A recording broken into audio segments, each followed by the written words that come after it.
What's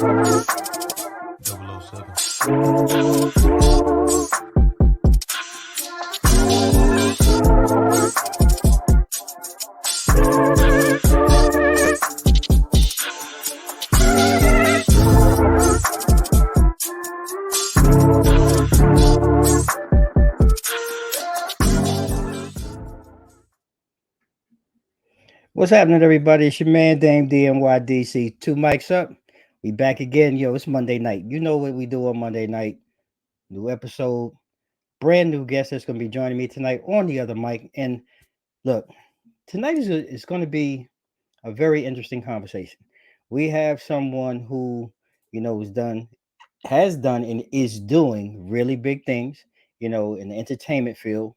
And what makes her special is just the talent, her talent that she's shown, across multiple genres, TV, theatrical, and I was blown away, when I really dug in into some of her work. Now, a lot of you probably asking, well, Dame, who are you talking about? Well, I'm going to bring tonight's guest to the other mic, and tonight's amazing guest is actress, Lolita Milena. She is not only an actress, she's an author. She's the star of Buzzfeed's One Up. She's also, for some of you who may know or are familiar, TikTok star. I had to go back and dig through some of the TikTok. I was like, okay, I see the work that she's doing. And she's joining me here and joining us tonight on Two Mics Up. Lolita, how are you doing this evening? I'm doing very good. Thank you. How are you? I'm blessed, and I'm glad to have you here because you really have an amazing story. And for those who don't know, you know what? Even better yet, Lolita, how about you give us your story because it's amazing. Your journey from childhood to where you are today. So could you just take a few minutes, just kind of walk us through that journey? Well, do you have 2 hours? Because it's a long story, but I can give maybe the Spark Notes version. Sure. So I was born in Siberia, Russia, and I was brought to the United States as a first-generation immigrant by a foster family in 2002, I believe it was. And I was living with them for a few months when, through an act of child abuse, I was left paralyzed from the waist down permanently. And then through my healing journey in the hospital, my now current adopted family had taken me in, and I gained a huge family from that. And through them, I found a love for theater, writing with literature. I found a love for creating content and being very spontaneous. That story, for some, and again, no one can walk in your shoes and walk that path, but it's very traumatic, like listening to it. And if you could, like, what was that? Because you were very young, I guess when the trauma and the accident happened. But for you, like, I don't want to say your normal has always been, normal to you, but I'm pretty sure you get a lot of questions. People asking you, you know, how do you do it, Mhm. or how do you manage, right? And what would your response be like when you get that type of question, or people ask you that from time to time? Well, people ask me that very often on TikTok, actually, and I've Mm, made a new series of mine on the platform, just answering people's questions as long as they are appropriate questions, because I obviously get some not safe for work ones that I tend to avoid. But right. I grew up pretty much having to share my story to every physician, specialist, anyone that would have to listen to it. So answering questions about being paralyzed is as simple as someone asking you how the weather is for me. Mm, I mm. answering questions, and I see it as a great learning experience for them and a great teaching opportunity for me. And that's why, because we live in a world today where so much is right in your face, and we've become desensitized to a degree.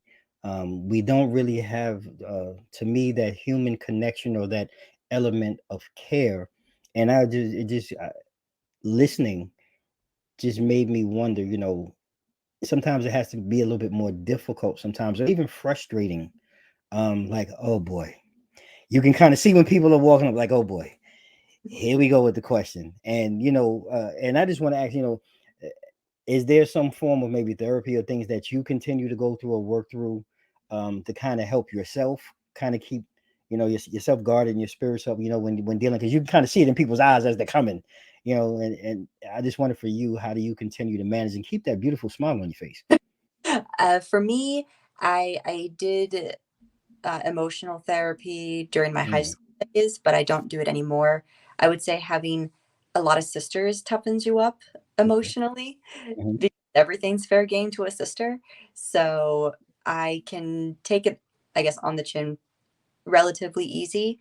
I don't I don't see it as necessarily a negative when people are very curious, as long as they know that boundaries still exist, even with someone as open as me. Right. That's I asked that too because I hope, a lot of times, I ask some of these questions because there may be someone watching.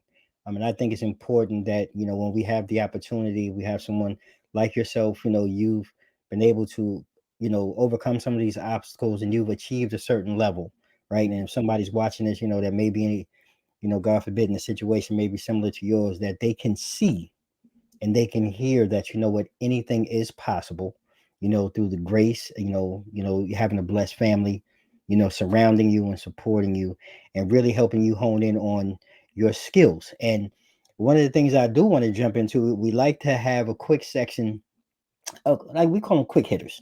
And this really helps us to get to know our guests a little bit more. So I'm going to briefly ask just a couple of things to you, Lolita. First thing, all right, would it be for you during the summer, iced tea or lemonade? We're going into the hot summer months. Which is your preference? Iced tea because I have a relatively large southern-based family. Ah, okay. Didn't see. Who knew? So where we're at in the South, we met just geographically. Where are they located? West Virginia through Tennessee areas. Okay, all right, okay, Lolita, all right. So next one, I'm going to quick question. Would it be for you? Would it be comedy or romance when you're going to watch a film or to the theater or something of that nature? Comedy. Comedy. Now, so is comedy something that really helps you bring out, the inner you? Is that like really who you are at your core, Oh, every day? I'm not funny, but Yeah. but I dislike rom-coms that much. Ah, okay. That makes a big difference then. I totally get it. Well, we just wanted to kind of jump into a couple of those. And I'm just going to throw one in there. Again, because we're focusing in on summer here. Would it be a hamburger or a hot dog for you if you're at a barbecue? A hamburger. Oh, see, meat lovers. Okay, that's what I'm talking about. Cheese or no cheese? Cheese. Ah, all right. All right. We see. There you have it. Just wanted to get a little insight on Lolita, the person, the human being when she's not working and on stage. But talking about, being on stage, what was that thing for you, Lolita, as a young child or coming up that really drew your interest in wanting to, become an actress or to get on stage? So I've always loved films. My mother and I bonded over 70s through 90s films. That was pretty much her go-to pick. Uh-huh. Father got me into theater and dance. Mm. He had me watching My Fair Lady, Our Town, Oliver Twist. He had me watching all of those, as well as enjoying a lot of folk music because he was Scots Irish, and so he Okay. joined like Celtic Woman, for example. So for film, I loved cinema. I loved all versions of it, especially with the VHS tapes growing up. But I didn't get into theater yet willingly. I was a little nervous to do so because there was a role that was offered to me when I was about 5, 6 years old, for the Nutcracker Ballet. They wanted Okay. Clara's little sister. It was a role they wrote for me. And I was very nervous, saying, "Oh, I don't know. I don't know if I want to do that." And my parents talked me into it, very saying, "You don't have to, but you could like go to one rehearsal, and if you don't like it, we won't take you again." And Hmm. I, the first time I went, I fell in love with the art, and I fell in love with. So going on the stage for the first time, my sisters would always tell me on the car ride to the theater, "You're going to be so nervous. You're going to forget your moves." The taunting thing. And so I'm sitting there in the wings and I'm thinking, all right, it's going to hit me. It's going to hit me. Be really nervous. All right, I just did my first scene. I'm not really nervous. I they lied to me. Love it. I love it. So, the one of the flip sides, I guess, too, thinking about it and thinking about you, how rough, because we know the industry itself is already difficult. But yeah, I see you say so. Like, how it has to be like 10 times more difficult sometimes for you. So, like, how do you like, with the pandemic, our role still predominantly like, Zoom calls where you can kind of do it that way, or do you show up in person more now that we're kind of coming out? Like, what is that whole process been like for you, and what is it like now for you still? If So you can kind of talk on I was very lucky that. that Oh, the okay. I was very lucky because I first got my agent. It was right when pretty much the pandemic was about to go into effect. And that was when Zoom calls were becoming a thing for auditions. Mhm. I don't live on the West Coast. So in person auditions were pretty much a no go for me. And I was telling my agent, well, I don't live out there. And at the time we were saying, oh, we can maybe find you an audition here or there in the city you live in. But then the pandemic happened and we said, oh my goodness, we can get you auditions up on the West Coast. We can get you. So my very first audition was a Zoom call, and the audition that got me one up was also a self tape, which I was so grateful for. So it kind of worked out. It was a double-edged sword for me. Sometimes what they say, perfect timing or the perfect storm, things kind of hit and they just work so well for you. So that's awesome to hear. And just curious, you've had, we're going to talk about the role, your role in BuzzFeed One Up. But I'm curious, prior to that, um, has there been any other acting experiences, whether it be film or TV or on stage, that for you stand out that you like, yeah, I crushed that. I really did that one. I would say, well, I've done 17 theatrical productions, I believe, if I'm, Wow. and I would say my favorite one was The Addams Family. I got to be a tango dancer, and I was a solo with that, which was a lot of fun with a dance partner. That one, I think I crushed that one. Wow. So look, you gotta give us like, how did that work? A tango dancer with the choreographed dance, and the way, like, talk about that. That's pretty hot. There was a part that they taught me when they did the, I can't remember the word for it, but basically the dramatic lean onto your partner. We didn't tell my mother at the time because I was 13 or 14 years old that they were going to tip me onto one wheel. Uh, Okay. and we didn't tell my mother, and she about had a heart attack in the theater. So I'm through that choreographer, he helped train me in about 5 different adaptive versions of classical dance styles, such as tango, contra, um, waltz, ballet, and then Wow. so I was very blessed that he was around and Yeah, taught. I know. Wow, that's pretty. Look, I'm sitting here listening. My head stood up for a minute because I'm thinking the same thing, tipping you over. Yeah, as a parent, I would have had a heart attack, and as a dad, I would have blew a gasket. Really. Well, look, we're gonna take a short pause for the cause, and we're gonna take a quick commercial break, and we'll be right back with more Lolita Milena. We're gonna get into BuzzFeed. We're gonna get into this young lady can write, y'all. We have so much more to right. We have so much more to talk about. We'll be right back after this short commercial break.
What's happening, everybody? We're back out the break.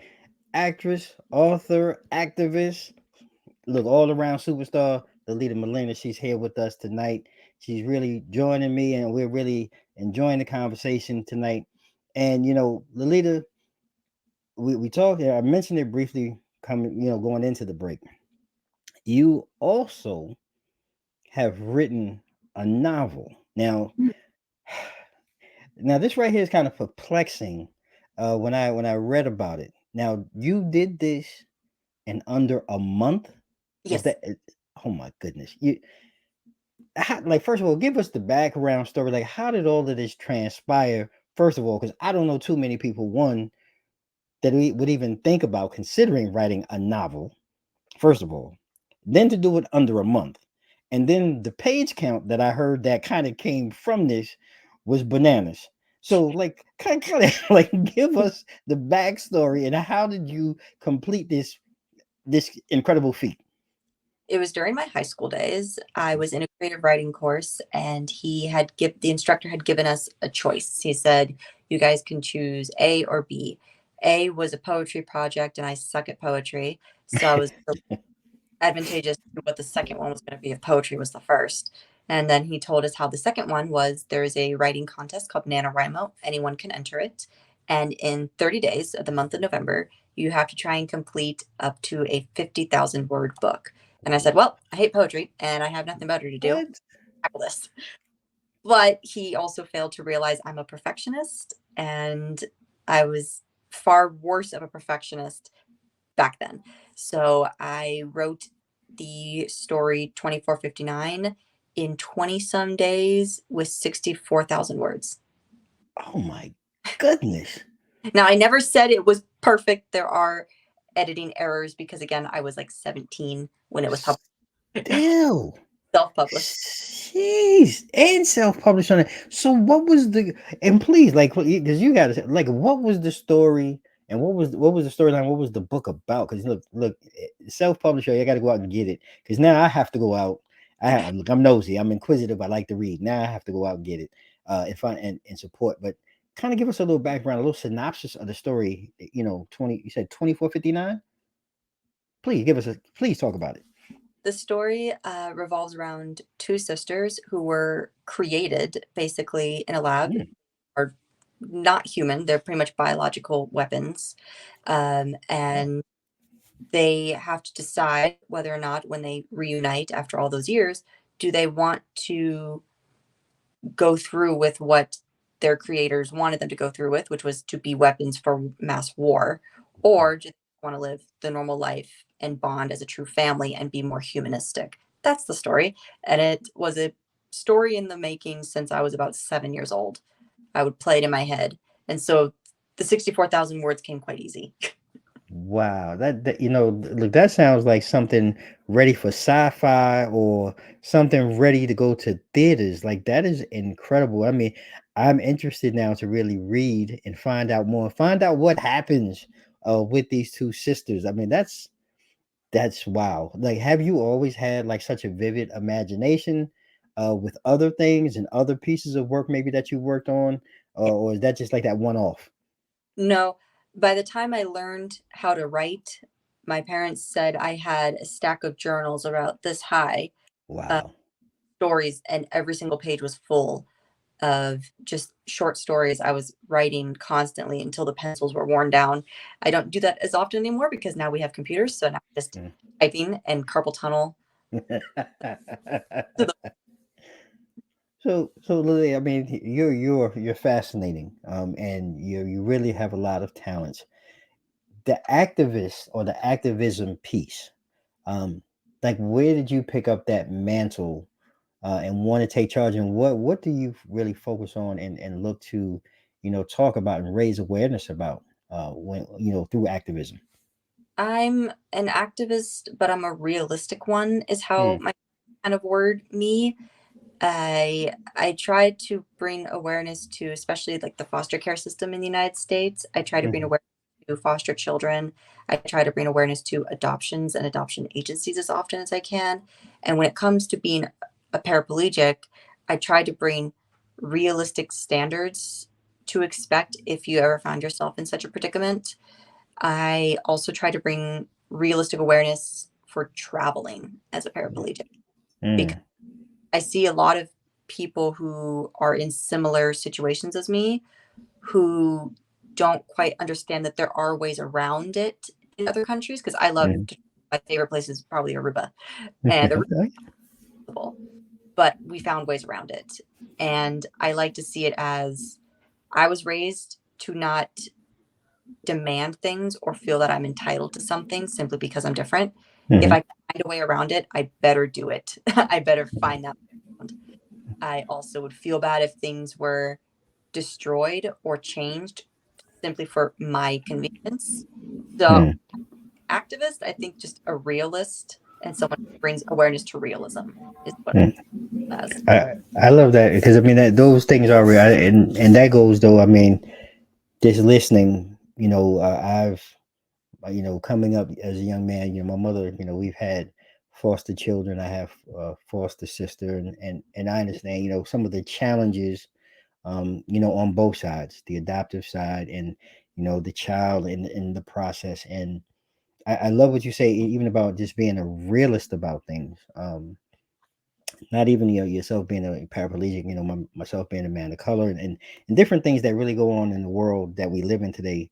Um, you do have to find other ways, Mhm, and be creative, but be conscious and real about what really is going on. So I really love how you put that, succinctly and clearly, and I just hope people really take heed to that and really apply that to some of the things that you're maybe dealing with in your everyday life. mhm. Be real about those situations. So thank you for sharing that. But I do want to move on. I can't leave out without talking about BuzzFeed's One Up, great series show and everything. So you were a star, on the show, right. Okay, that's right. You can lean back, yeah, you can. But talk about that. Like, how did that whole process come about for you, and what was that process like in your eyes, and what has it been like for you, since? It was kind of funny because I didn't know it was a Lionsgate BuzzFeed project. 'Cause I didn't read who was making it because Hmm. at that point I was just getting tons of small auditions, and I Hmm. just assumed it was just another YouTube based thing. So I just kind of went through with it. I read the script that they gave me, the sides, submitted it, called it a day. And then I was watching a film with a friend when I got the phone call, and they wanted me out in Toronto like the next day. And I said, "Oh, well, who's making it if they can afford to fly me out?" And Hmm. said, "You didn't read the thing?" I said, "No, I didn't read the thing." And they called me and I went, "Oh, well, Big time. I'll call you back. I have people to call, like my mom. I have to call my mom."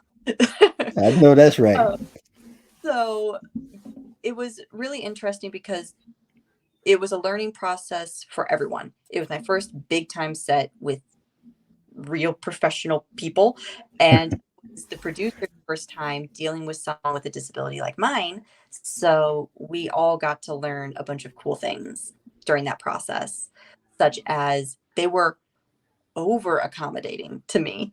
And while I appreciated it, I kept telling them, "You guys are going above and beyond. Uh, Right. I don't need all that."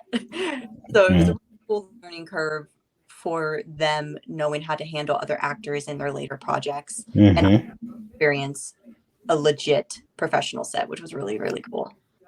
Wow. It sounds like you are so grounded and so humble. And yeah, and I love when you make that face, those faces and that looks, that may you forever remain so. And that's a blessing.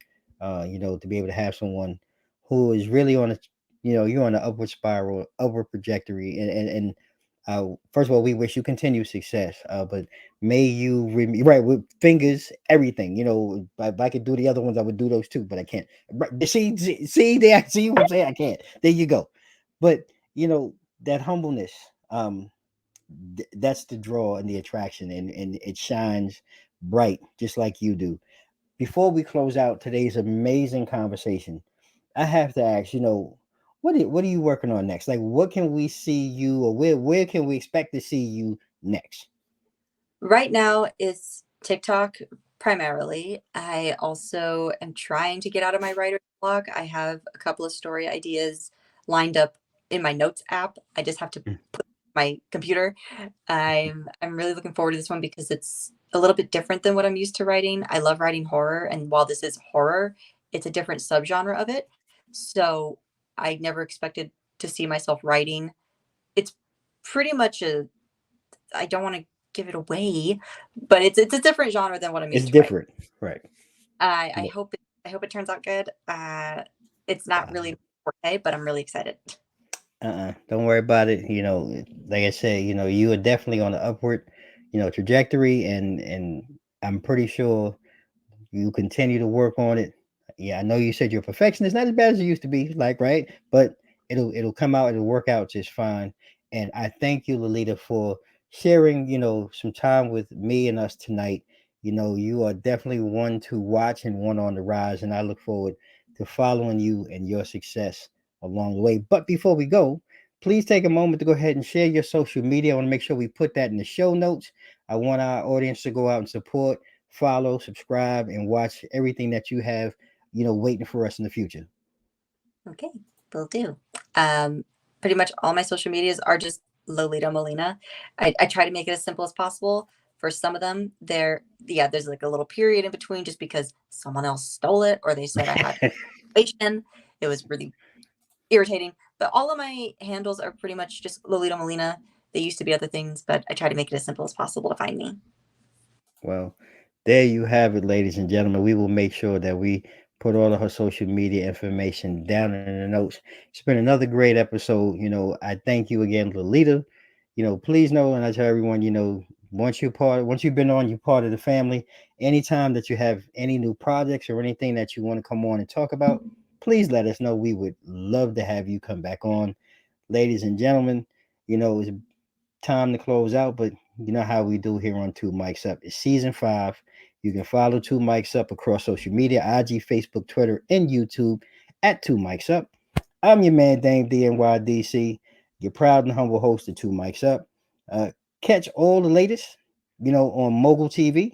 That's the Mogul TV Global Network on your Amazon or Roku TV devices or online at www.themoguls.tv.